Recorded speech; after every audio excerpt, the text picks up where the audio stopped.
Hello friends and welcome to Ever Study Classes. Myself Nisha, your mentor for today's session. So guys, concept building series for PGD Commerce के अंदर आज हमारी ये third class होने वाली है, that is on the topic of nature and functions of accounting. So let's get started.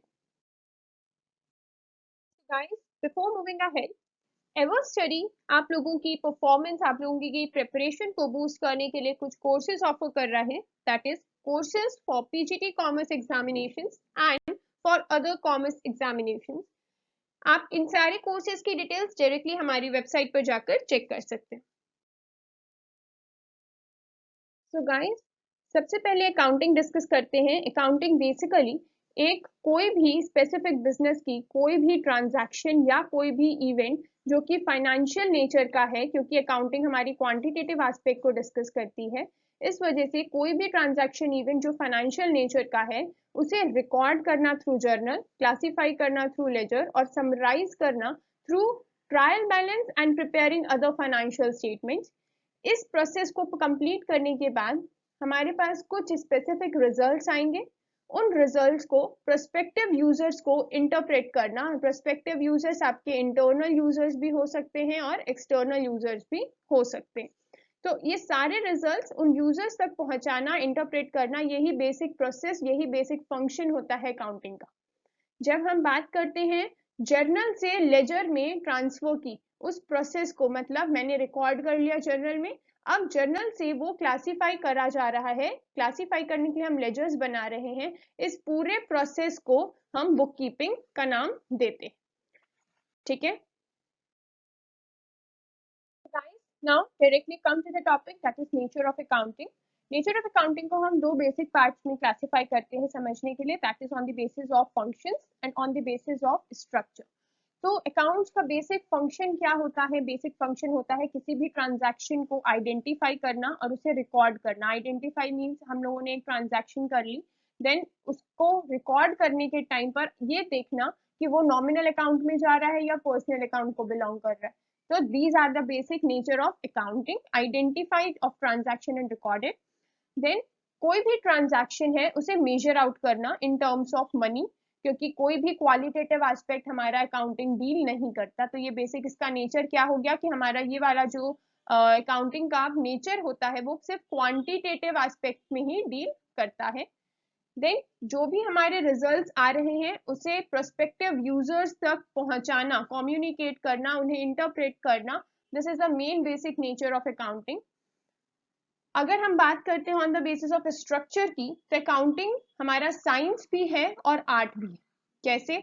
Science इसलिए है क्योंकि जब हम अपने फाइनेंशियल स्टेटमेंट्स को प्रिपेयर करते हैं, हम अपने जर्नल एंट्रीज करते हैं, तो हम कुछ रूल्स को फॉलो करते हैं।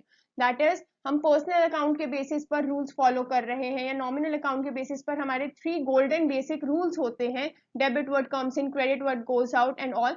तो ये सारा एस्पेक्ट, ये सारे प्रिंसिपल्स हम अगर अपने फाइनेंशियल स्टेटमेंट्स को प्रिपेयर करते टाइम यूज कर रहे हैं, that is basic nature of science, not accounts. तो साइंस जो है, साइंस का ये जो बेसिक नेचर है वो अकाउंट्स को बिलोंग कर रहा है, हम उसे यूज कर रहे हैं अपने अकाउंट्स को प्रिपेयर करने के लिए। ऑल्सो आर्ट इसलिए क्योंकि एक तरीके में फॉलो कर रहे हैं, एक प्रोसेस है, एक स्पेसिफिक क्रिएटिवनेस है हम जब अपने अकाउंट्स को प्रिपेयर करते हैं, इसलिए हमारी अकाउंट्स आर्ट भी होती है। Next, accounting is history. Why? Because हमारे कई सारी ट्रांजैक्शंस ऐसी होती हैं जो कॉस्ट बेस्ड होती हैं। हमने एक फर्स्ट अमाउंट जो पे की है किसी स्पेसिफिक मशीनरी को यूज करने के लिए, और अगर हम अपने कंसेप्ट और कन्वेंशंस को फॉलो करते हैं तो कंसिस्टेंसी कंसेप्ट हमें बोलता है कि हमें एक ही स्पेसिफिक कॉस्ट को डील करना है, या तो हम मार्केट वैल्यू पे डील करेंगे या तो हम बुक वैल्यू पे डील करेंगे। अगर हम बुक वैल्यू पे डील कर रहे हैं तो बुक वैल्यू में हमारी कौन सी वैल्यू शो होती है? जिस स्पेसिफिक टाइम पर, जो इस स्पेसिफिक कॉस्ट पर हमने उस स्पेसिफिक मशीन को परचेज किया होता है। इसलिए अकाउंटिंग इज हिस्ट्री। अकाउंटिंग एक प्रोसेस है because recording to classifying and summarising, ये पूरा एक प्रोसेस रहता है, इसे ऊपर नीचे नहीं किया जा सकता। आप ऐसे नहीं कर सकते कि आप पहले फाइनेंशियल स्टेटमेंट्स बना लो फिर जर्नल बनाओ, दैट्स नॉट पॉसिबल। तो ये पूरा प्रोसेस है and again it is not an end, right? Why? Because आप एक अकाउंटिंग के प्रोसेस को करोगे, वो एक फाइनेंशियल ईयर के लिए आप अकाउंट्स प्रिपेयर कर रहे हो। Once that specific financial year ends, you have to again start with the new financial year accounting. So this is the basic nature of accounting. Next is functions of accounting. Functions क्या है basically जो हम लोग अपनी books of accounts को prepare कर रहे हैं, उसकी क्या इंपॉर्टेंस है? तो जितने भी बिजनेस के अंदर हमारी ट्रांजैक्शंस होती है, उन ट्रांजैक्शंस को क्रोनोलॉजिकल मैनर में रिकॉर्ड करना is the most important function of accounting. Next, जो भी बिजनेस हम परस्यू कर रहे हैं, उस बिजनेस की टाइम टू टाइम ये चेक करना कि भाई उसकी फाइनेंशियल पोजीशन कैसी है, वो स्ट्रॉन्ग है फाइनेंशियली या नहीं है. वो कैसे हमें पता चलेगा? With the help of preparation of financial statements. Financial statements में हम अपनी बैलेंस शीट जब प्रिपेयर करेंगे, बिफोर दैट जब हम अपना P&L देखेंगे, तो इन सारे फाइनेंशियल स्टेटमेंट्स के थ्रू हमें पता चलेगा हमारी कंपनी की फाइनेंशियल पोजीशन कैसी है. जो भी हमारे फाइनेंशियल रिजल्ट्स आ रहे हैं, जो भी हम लोग फाइनेंशियल स्टेटमेंट्स बना रहे हैं, उनके जो भी प्रॉपर तरीके से एस्टिमेटेड रिजल्ट्स आ रहे हैं हमारे पास, उन रिजल्ट्स को फाइनल कंज्यूमर्स, फाइनल यूजर्स तक पहुंचाना, जो भी प्रोस्पेक्टिव यूजर्स हैं हम लोगों के, जो उन स्पेसिफिक फाइनेंशियल स्टेटमेंट्स के रिजल्ट्स को का वेट कर रहे हैं, उस पर डिपेंडेंट है, उसके बेस पर अपने डिसीजंस लेने वाले हैं, whether they are internal users, whether they are external users. तो उन तक वो स्पेसिफिक रिजल्ट कम्युनिकेट करना, इंटरप्रेट करना is the main basic function of accounting.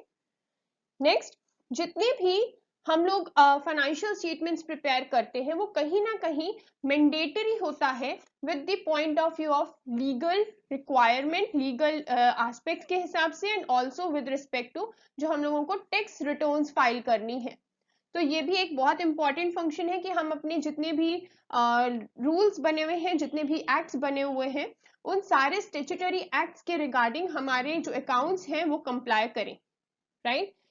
Next, जितने भी हम लोगों को अकाउंट्स में इंटरनल या एक्सटर्नल डिसीजंस लेने होते हैं, वो डिसीजंस लेने में हमारी बुक्स ऑफ अकाउंट्स में जो जितने भी हम अकाउंटिंग प्रोसेस कर रहे हैं, वो सारा प्रोसेस हम लोगों को कहीं ना कहीं हेल्प करता है. इंटरनल रिपोर्ट्स जो हम लोग प्रिपेयर करते हैं अपनी, उसमें हम कुछ ना कुछ पॉलिसीज बनाते हैं, जो कुछ ना कुछ चीजें हम लोग मेंशन करते हैं with respect to deviations, variance जो हमारे डे टू डे चीजों में अकर हो रहा है. राइट. उसके लिए हमने कैसे वेरिएंस आए होंगे, हमने कुछ प्लानिंग की होगी, उस प्लानिंग के अकॉर्डिंग हम लोगों ने आगे इंप्लीमेंट किया होगा कुछ ना कुछ, एंड फाइनल में जब हमने उस एक्चुअल रिजल्ट को देखा और उसे कंपेयर किया with the planning we had done earlier, उसके बेसिस पर हम लोगों के पास कुछ आए हैं डेविएशंस या कुछ आए हैं वेरिएंसेस.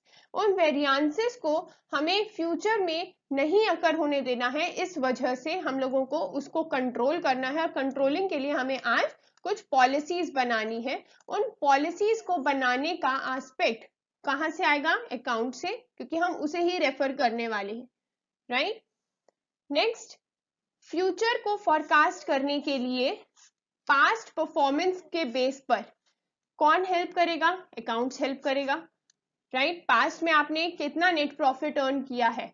अगर हमने 2 लाख का प्रॉफिट अर्न किया है, नाउ वी कैन सेट कि हमें नेक्स्ट फाइनेंशियल ईयर एंड तक हम लोगों का प्रॉफिट 5 लाख का हो जाना चाहिए. तो हमें क्या क्या उसमें अलग अलग प्लानिंग करनी है, क्या किस तरीके से हम उसमें चेंजेस लेकर आए कि वो प्रॉफिट हमारा 5 लाख तक जाए.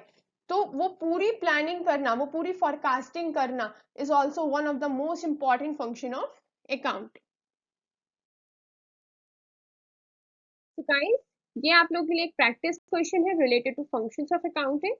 इस क्वेश्चन का जो आंसर है वो आप इस वीडियो के कमेंट सेक्शन में प्रोवाइड कीजिए. तो thank you so much guys. अगर आपको हमारी ये वीडियो पसंद आई है तो इसे लाइक करें, हमारे चैनल को सब्सक्राइब करें और अपने फ्रेंड्स के साथ इस वीडियो को शेयर करें. ऑल्सो अगर आपके पास कोई सब्जेक्ट रिलेटेड क्वेरी है तो आप हमारे ईमेल के थ्रू या हमारे टेलीग्राम ग्रुप के थ्रू हमें कांटेक्ट कर सकते हैं.